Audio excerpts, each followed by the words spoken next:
ಕಡೆ ನನಗಿದರ ಬಗ್ಗೆ ಡೌಟ್ ಇದೆ. ಏನಪ್ಪ ಅಂತಂದರೆ ಟಿ ಬಿ ಡ್ಯಾಮ್ ಅಲ್ಲಿ ಒಡೆದೋಗಿದೆ. ಅಂದರೆ 19ನೇ ಕ್ರಸ್ಟ್ ಗೇಟ್ ಚೈನ್ ಭಾಳ ದೊಡ್ಡ ಮಟ್ಟದಲ್ಲಿ ಸುದ್ದಿ ಆಗ್ತಾ ಇದೆ. ರಾಜ್ಯ ಸರ್ಕಾರದ ಅಸಹಾಯಕತೆ ಬಗ್ಗೆ ರಾಜ್ಯ ಸರ್ಕಾರ ಅಂದರೆ ಕೇವಲ ಕಾಂಗ್ರೆಸ್ ಸರ್ಕಾರ ಅಂತ ಹೇಳ್ತಾ ಇಲ್ಲ, ಅದರ ಏನು ಆ ಅಣೆಕಟ್ಟೆಗಿರೋ ಆಯಸ್ಸು 50 ವರ್ಷ, 79 ವರ್ಷ ಆಗಿದೆ. 29 ವರ್ಷ ಏನು ಕಲೆಕಾಯಿ ತಿಂತಾ ಇದ್ರೆ ಉಳಿದ ರಾಜಕೀಯ ನಾಯಕರುಗಳು, ಪಕ್ಷಗಳು. ಈಗ ಅದು ದೊಡ್ಡ ಸುದ್ದಿ ಆಗುವಂಥ ಸಂದರ್ಭದಲ್ಲಿ ಆ ಸುದ್ದಿಯನ್ನು ಬೇರೆ ಕಡೆ ತಿರುಗಿಸುವಂಥ ಒಂದು ಪ್ರಯತ್ನಗಳಾಗ್ತಾ ಇದೆಯಾ ಅನ್ನುವಂಥ ಆರಂಭಿಕ ಡೌಟ್ ನನಗಾಗ್ತಾ ಇದೆ. ಇದನ್ನು ವೈಯಕ್ತಿಕ ಡೌಟ್. ಏನು, ರಾಜ್ಯದಲ್ಲಿ ಗ್ಯಾರಂಟಿ ಬಂದಾಗತ್ತಾ? ಮಹಿಳೆಯರ ಅಕೌಂಟಿಗೆ ದುಡ್ಡು ಬರೋದಿಲ್ವಾ? ಕರೆಂಟ್ ಬಿಲ್ ಕಟ್ಟೋದು ಇನ್ನು ಮುಂದೆ ತಪ್ಪೋದಿಲ್ವಾ? ಫ್ರೀ ಅಕ್ಕಿ ಇನ್ನು ಮುಂದೆ ಕೊಡ್ತಾರೋ ಇಲ್ವಾ? ಮುನಿಯಪ್ಪ ಇದರ ಬಗ್ಗೆ ಒಂದು ಮಾಹಿತಿ ಕೊಟ್ಟಿದ್ದಾರೆ. ನನಗೆ ಈಗಲೂ ಹೇಳ್ತಾ ಇದ್ದೀನಿ, ಈ ಹೇಳಿಕೆಯನ್ನು ಕೊಟ್ಟಿರೋದು ಇವರು ಮತ್ತು ಪರಮೇಶ್ವರ್ ಟಿ ಬಿ ಡ್ಯಾಮ್ ವಿಚಾರವನ್ನು ಬೇರೆ ಕಡೆ ಡೈವರ್ಟ್ ಮಾಡೋಕ್ಕಾ? ಅಂದರೆ ಗ್ಯಾರಂಟಿ ಇಲ್ಲ ಚರ್ಚೆ ಆಗಲಿ, ಟಿ ಬಿ ಡ್ಯಾಮ್ ವಿಚಾರ ಪಕ್ಕಕ್ಕೆ ಹೋಗಲಿ ಅಂತನಾ? ಹಾಗಾಗಿದ್ರೆ ನಾವಂತೂ ಬಿಡೋ ಪ್ರಶ್ನೆ ಇಲ್ಲ. ಅಷ್ಟಕ್ಕೂ ಗ್ಯಾರಂಟಿ ವಿಚಾರದಲ್ಲಿ ಏನಾಗ್ತಾ ಇದೆ ಬನ್ನಿ ನೋಡೋಣ.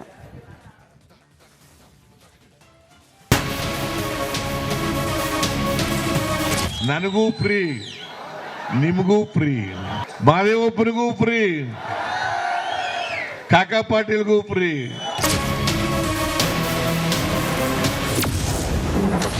ಗೃಹಲಕ್ಷ್ಮಿಯರ ಅಕೌಂಟ್ಗೆ 2,000 ಬೀಳಲ್ವಾ? ಇನ್ನ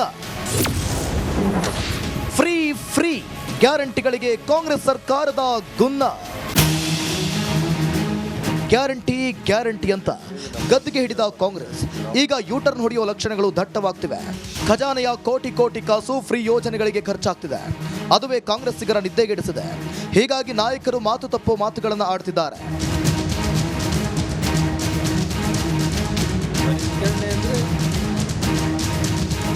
ಹೌದು, ಫ್ರೀ ಅಂತ ಫ್ರೀ ಪ್ರಚಾರ ಗಿಟ್ಟಿಸಿಕೊಂಡ ಕಾಂಗ್ರೆಸ್ ಇನ್ನು ಮುಂದೆ ಫ್ರೀ ಯೋಜನೆಗಳಿಗೆ ಬ್ರೇಕ್ ಹಾಕುವ ಸುಳಿವು ಕೊಟ್ಟಿದೆ.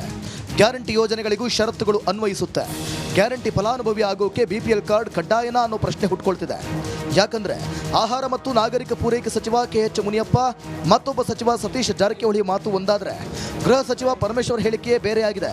ಯಾವುದೇ ಕಾರಣಕ್ಕೆ ಗ್ಯಾರಂಟಿ ಯೋಜನೆಗಳನ್ನು ನಾವು ನಿಲ್ಲಿಸುವಂಥ ಸಂದರ್ಭ ಇಲ್ಲ. ಆದರೆ ಪರಿಷ್ಕರಣೆ ಅರ್ಥ ಏನಂದರೆ, ಯಾರು ಅರ್ಹರಿದ್ದಾರೆ ಆ ಗ್ಯಾರಂಟಿ ಯೋಜನೆಗಳಿಗೆ ಅವರಿಗೆ ಸಬ್ಸಿಡಿ ಪೂರ ಸಿಗುತ್ತೆ. ಅದರಲ್ಲಿ ಪರಿಷ್ಕರಣೆ ಅಂದರೆ ವಿಚಾರ ಮಾಡಬೇಕು, ಎನ್ಕ್ವೈರಿ ಮಾಡಬೇಕು. ಆದರೆ ಮುಖ್ಯವಾಗಿ ಗೃಹಲಕ್ಷ್ಮಿ ಮತ್ತು ಅನ್ನಭಾಗ್ಯದ ಇಲಾಖೆಗಳಲ್ಲಿ ಪರಿಷ್ಕರಣೆ ಆಗ್ತಾ ಇದೆ. ಚಿಂತನೆ ಮಾಡ್ಬೇಕ್ರಿ ಅದ್ರ ಬಗ್ಗೆ ಯಾವ ರೀತಿ ಮಾಡ್ಬೇಕಂತ. ಅದು ಮಾನದಂಡ ನಮ್ಮದು ಮುಖ್ಯ ಗುರಿ. ಅದು ಕಾರ್ಯಕ್ರಮ ಮಾಡಿರೋದು ಬಡವರಿಗೆ ಲಾಭ ಹೆಚ್ಚು ಸಿಗಬೇಕು ಅನ್ನೋದು ಎಲ್ಲರ ಆಸೆ ಆಗಿದೆ ಅಷ್ಟೇ. ಈ ಥರ ಚರ್ಚೆ ನಡೀತಾ ಇದೆ ರಾಜ್ಯದಲ್ಲಿ ಅಂತ ಹೇಳಿದ್ದೀವಿ. ಅಂದರೆ ನಾವು ಇದನ್ನು ಮಾಡೋಂತೆ ಪರವಾಗಿ ಇಲ್ಲ, ವಿರೋಧವಾಗಿ ಇಲ್ಲ, ಆದರೆ ಚರ್ಚೆ ನಡೀತಾ ಇದೆ. ಯಾವ ಕಾರಣಕ್ಕೂ ನಾವು ಗ್ಯಾರಂಟಿಗಳನ್ನು ಬದಲಾವಣೆ ಮಾಡೋಂಥ ಪ್ರಶ್ನೆ ಆಗಲಿ, ಕತ್ತರಿ ಹಾಕೋ ಪ್ರಶ್ನೆ ಯಾವುದೂ ಇಲ್ಲ. ಕೆಲವು ಕಡೆ ಆದಾಯ ಹೆಚ್ಚಿಗೆ ಇರೋಂಥವ್ರು ಕೂಡ ತೆಗೆದುಕೊಳ್ತಾ ಇದ್ದಾರೆ ಅಂತೇಳಿ ಕೆಲವು ಕಂಪ್ಲೇಂಟ್ಸ್ ಇದೆ. ಅಂಥವನ್ನ ಪರಿಶೀಲನೆ ಮಾಡ್ತೀವಿ ಅಷ್ಟೇ. ಇನ್ಕಮ್ ಟ್ಯಾಕ್ಸ್ ಕಟ್ಟಿರೋರು, GST ಕಟ್ಟೋರು, ಮತ್ತೊಂದು ಕಟ್ಟಿರೋರು ಅಂಥವ್ರದ್ದೆಲ್ಲ ಇದೆ ಅಂತೇಳಿ ಕೆಲವೆಲ್ಲ ಕಂಪ್ಲೇಂಟ್ಸ್ ಬಂದಿದೆ. ಅಲ್ಲ, ಅವರ ಅಭಿಪ್ರಾಯ ಹೇಳಿರ್ಬೋದು. ನನ್ನ ಅಭಿಪ್ರಾಯ ಮುಖ್ಯ ಆಗೋದಿಲ್ಲ. ನಮಗೆ ಕ್ಯಾಬಿನೆಟ್ನಲ್ಲಿ ಚರ್ಚೆ ಮಾಡಿ ತೀರ್ಮಾನ ಮಾಡ್ತೀವಲ್ಲ, ಅದೇ ಮುಖ್ಯ ಆಗುತ್ತೆ. ನಮ್ಮ ಅಭಿಪ್ರಾಯಗಳನ್ನೆಲ್ಲ ನಾವು ಒಬ್ಬೊಬ್ಬರು ಒಂದೊಂದು ಅಭಿಪ್ರಾಯ ಎಲ್ಲ ಹೇಳ್ತಾ ಹೋದರೆ ಕ್ಯಾಬಿನೆಟ್ನಲ್ಲಿ ಹೇಳ್ಬೇಕು. ನಾವೆಲ್ಲ ಹೊರಗಡೆ ಎಲ್ಲ ಹೇಳ್ಕೊಂಡ್ರೆ ಅದು ಕನ್ಫ್ಯೂಷನ್ ಕ್ರಿಯೇಟ್ ಆಗ್ಬಿಡುತ್ತೆ. ಅನ್ನಭಾಗ್ಯ ಮತ್ತು ಗೃಹಲಕ್ಷ್ಮಿ ಯೋಜನೆಯಲ್ಲಿ ಕೊಂಚ ಬದಲಾವಣೆ ತರೋ ಎಲ್ಲಾ ಸೂಚನೆಗಳು ಸಿಗ್ತಿವೆ. ಒಂದು ಕಡೆ ಅನ್ನಭಾಗ್ಯಕ್ಕೆ BPL ಕಾರ್ಡ್ ಬೇಕೇ ಬೇಕು. ಆದರೆ ಇನ್ನು ಮುಂದೆ ಗೃಹಲಕ್ಷ್ಮಿ ಯೋಜನೆಗೂ ಈ BPL ಕಡ್ಡಾಯವಾಗುತ್ತಾ ಅನ್ನೋ ಡೌಟ್ ಕ್ರಿಯೇಟ್ ಆಗಿದೆ. ಸರ್ಕಾರದ ನಡೆ ಬಿಜೆಪಿಗರ ಕಣ್ಣು ಕೆಂಪಗಾಗಿಸಿದೆ. ಗ್ಯಾರಂಟಿ ಪರಿಷ್ಕರಣೆಗೆ ಕೇಸರಿ ಕೆಂಡ. ನೋಡಿ, ಗ್ಯಾರಂಟಿ ಮಾಡಿದಾಗ ಚರ್ಚೆ ಮಾಡದೆ ಅವೈಜ್ಞಾನಿಕವಾಗಿ ಮಾಡಿಬಿಟ್ರು. ಚರ್ಚೆ ಮಾಡಬೇಕಾಯ್ತು. ಎಷ್ಟು ಫಲಾನುಭವಿಗಳಿರ್ತಾರೆ, ದುಡ್ಡೆಲ್ಲಿಂದ ಬರ್ತದೆ. ಫಸ್ಟು ನಮ್ಮ ಆರ್ಥಿಕ ಸ್ಥಿತಿ ಅವತ್ತಿಗವತ್ತು ಆ ವರ್ಷಕ್ಕೆ ಎಷ್ಟು ಬೇಕೋ ಅಷ್ಟು ಬಿಟ್ಟರೆ ಒಂದು ನಯಾ ಪೈಸಾನೂ ಎಕ್ಸ್ಟ್ರಾ ಬರಲ್ಲ.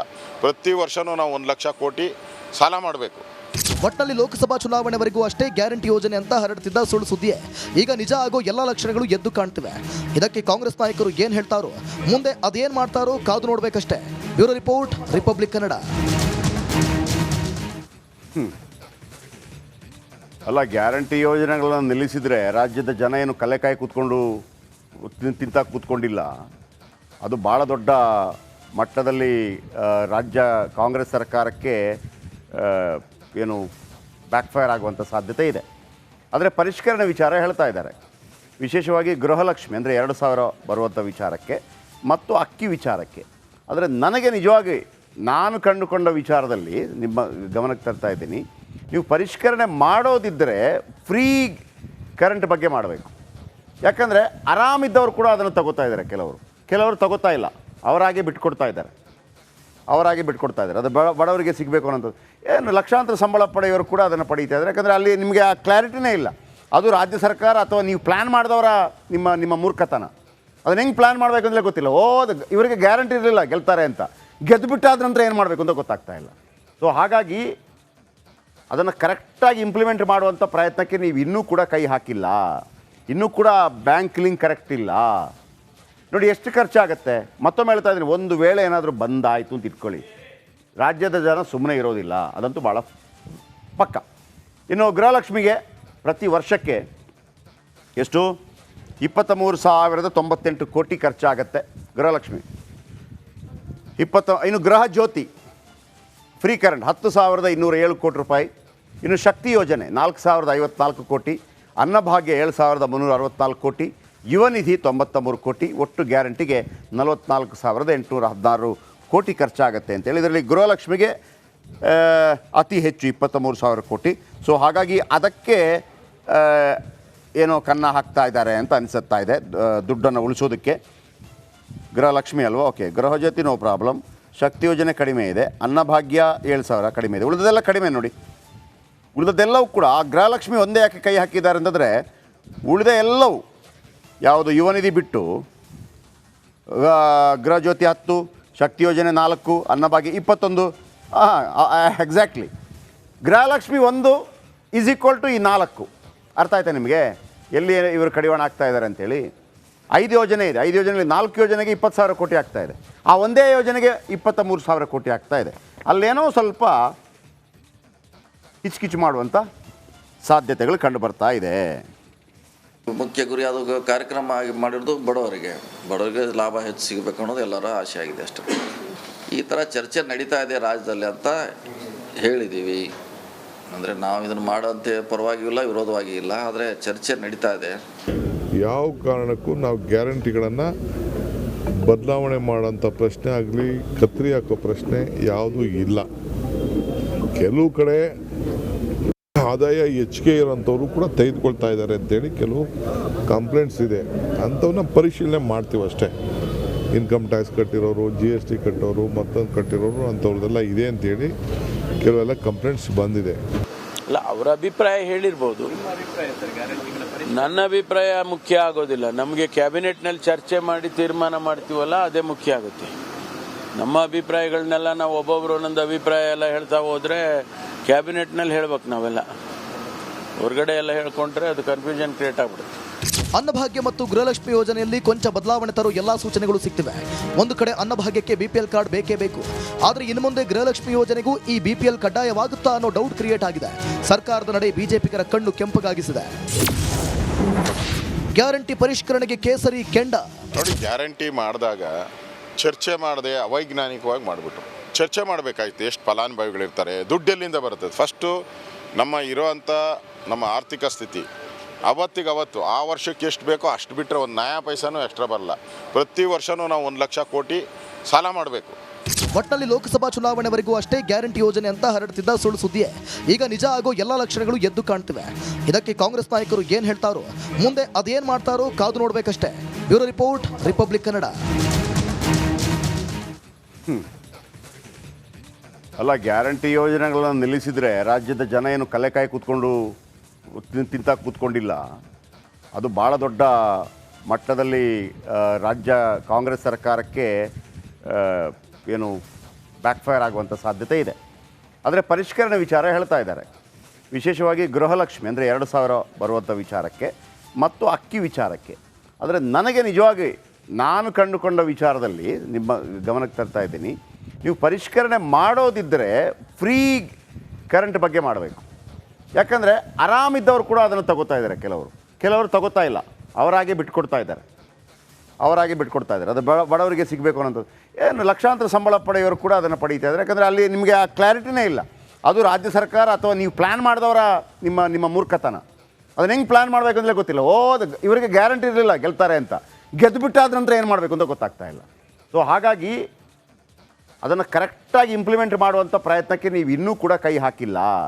ಇನ್ನೂ ಕೂಡ ಬ್ಯಾಂಕ್ ಲಿಂಕ್ ಕರೆಕ್ಟ್ ಇಲ್ಲ. ನೋಡಿ ಎಷ್ಟು ಖರ್ಚಾಗತ್ತೆ. ಮತ್ತೊಮ್ಮೆ ಹೇಳ್ತಾ ಇದ್ದೀನಿ, ಒಂದು ವೇಳೆ ಏನಾದರೂ ಬಂದಾಯಿತು ಅಂತ ಇಟ್ಕೊಳ್ಳಿ, ರಾಜ್ಯದ ಜನ ಸುಮ್ಮನೆ ಇರೋದಿಲ್ಲ, ಅದಂತೂ ಭಾಳ ಪಕ್ಕ. ಇನ್ನು ಗೃಹಲಕ್ಷ್ಮಿಗೆ ಪ್ರತಿ ವರ್ಷಕ್ಕೆ ಎಷ್ಟು 23,098 ಕೋಟಿ ಖರ್ಚಾಗತ್ತೆ ಗೃಹಲಕ್ಷ್ಮಿ. ಇನ್ನು ಗೃಹ ಜ್ಯೋತಿ ಫ್ರೀ ಕರೆಂಟ್ 10,207 ಕೋಟಿ ರೂಪಾಯಿ. ಇನ್ನು ಶಕ್ತಿ ಯೋಜನೆ 4,054 ಕೋಟಿ. ಅನ್ನಭಾಗ್ಯ 7,364 ಕೋಟಿ. ಯುವ ನಿಧಿ 93 ಕೋಟಿ. ಒಟ್ಟು ಗ್ಯಾರಂಟಿಗೆ 44,816 ಕೋಟಿ ಖರ್ಚಾಗತ್ತೆ ಅಂತೇಳಿ. ಇದರಲ್ಲಿ ಗೃಹಲಕ್ಷ್ಮಿಗೆ ಅತಿ ಹೆಚ್ಚು 23,000 ಕೋಟಿ. ಸೊ ಹಾಗಾಗಿ ಅದಕ್ಕೆ ಏನೋ ಕನ್ನ ಹಾಕ್ತಾ ಇದ್ದಾರೆ ಅಂತ ಅನಿಸುತ್ತಾ ಇದೆ, ದುಡ್ಡನ್ನು ಉಳಿಸೋದಕ್ಕೆ. ಗೃಹಲಕ್ಷ್ಮಿ ಅಲ್ವಾ, okay. Gruhajyothi no problem. Shakti ಯೋಜನೆ ಕಡಿಮೆ ಇದೆ. ಅನ್ನಭಾಗ್ಯ 7,000 ಕಡಿಮೆ ಇದೆ. ಉಳಿದದೆಲ್ಲ ಕಡಿಮೆ ನೋಡಿ. ಉಳಿದದ್ದೆಲ್ಲವೂ ಕೂಡ ಗೃಹಲಕ್ಷ್ಮಿ ಒಂದೇ ಯಾಕೆ ಕೈ ಹಾಕಿದ್ದಾರೆ ಅಂತಂದರೆ, ಉಳಿದ ಎಲ್ಲವೂ ಯಾವುದು ಯುವ ನಿಧಿ ಬಿಟ್ಟು ಗೃಹಜ್ಯೋತಿ 10, ಶಕ್ತಿ ಯೋಜನೆ 4, Annabhagya 21. Exactly. Gruhalakshmi 1 is equal to ಈ 4. ಅರ್ಥ ಆಯ್ತಾ ನಿಮಗೆ ಎಲ್ಲಿ ಇವರು ಕಡಿವಾಣ ಆಗ್ತಾ ಇದ್ದಾರೆ ಅಂತೇಳಿ? 5 ಯೋಜನೆ ಇದೆ. 5 ಯೋಜನೆಯಲ್ಲಿ 4 ಯೋಜನೆಗೆ 20,000 ಕೋಟಿ ಆಗ್ತಾ ಇದೆ. ಆ ಒಂದೇ ಯೋಜನೆಗೆ 23,000 ಕೋಟಿ ಆಗ್ತಾ ಇದೆ. ಅಲ್ಲೇನೋ ಸ್ವಲ್ಪ ಕಿಚ್ಕಿಚ್ಚು ಮಾಡುವಂಥ ಸಾಧ್ಯತೆಗಳು ಕಂಡು ಬರ್ತಾ ಇದೆ.